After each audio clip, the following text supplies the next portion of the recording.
Circus City, USA.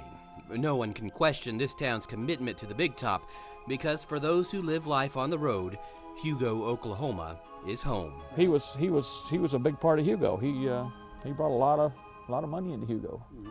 The Millers did us well here.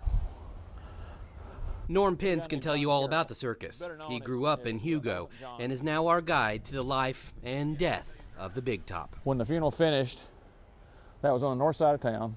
The funeral procession come down here to this spot for his burial.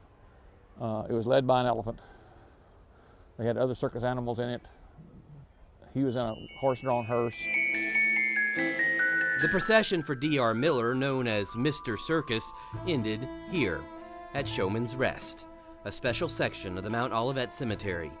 Miller died on the road, but his will said not to stop the show, so he wasn't buried until the circus came back to Hugo. A tribute to all showmen under God's big top. Showman's Rest is here in large part because of John Carroll. He's better known as Elephant John, but he literally, according to what they tell me, he literally ate,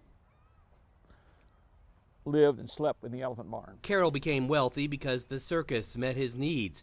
His estate ended up funding a trust that pays for any circus performer who doesn't have the means to be buried here. This is probably the #1 attraction in Hugo. It might be the only cemetery that's designed to provide entertainment. And for whatever reason, Mount Olivet has attracted other stars in eternal rest. Lane is buried here next to Freckles Brown, because Freckles was always his hero. Lane Frost, a world-famous bull rider whose life and death were the story of the feature film 8 Seconds, is buried next to Freckles Brown, an Oklahoma rodeo icon. But beyond the memorable monuments is also a mystery. One final stop on our tombstone tour. Here lies W.H.H. Ballard.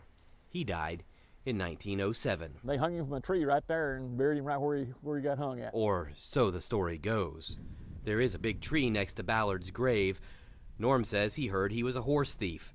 Other Oklahoma historians say Ballard was the most hated man in town, buried as far from the cemetery's entrance as possible.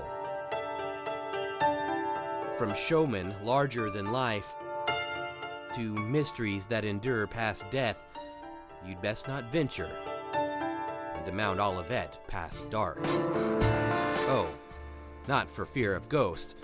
The groundskeeper says there's a mountain lion that prowls the grounds, so visit during the daylight and remember, the show must go on.